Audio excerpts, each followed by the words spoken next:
Hi, my name is Dr. Tracy Alloway.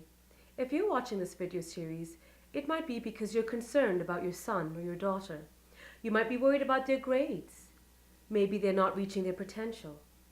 Perhaps they have a learning difficulty like dyslexia, ADHD, autistic spectrum disorder. My expertise is in working memory and education, and I've published almost 100 articles and books, scientific journals on this topic. I'm fascinated by this issue.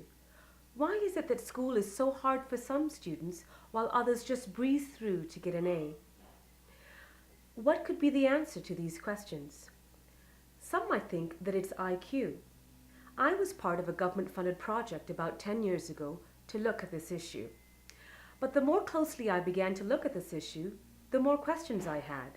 Is it just that some students are smarter than others? Do some read more books than others? Is it the food they eat?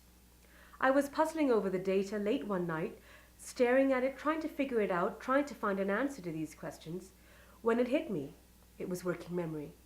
The answer to all these questions, why some students struggle, why some students breeze through, was working memory. What is working memory?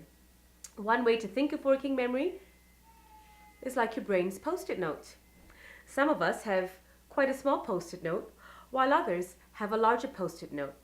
And we use this post-it note to write information down, and here I've written ingredients of a pancake recipe.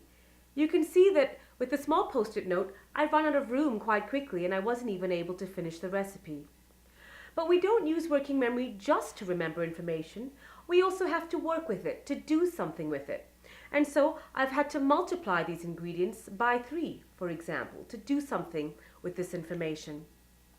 In this video series, we're going to look at a number of different topics.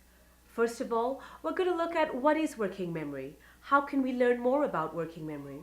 We're also going to look at why it's important for the classroom. How does it impact your son or daughter's grades? And is it more important than IQ?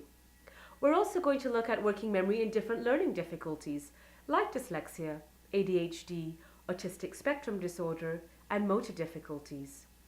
Or finally, and most exciting, I think, is we're going to look at how we can train working memory to give your child an edge in the classroom.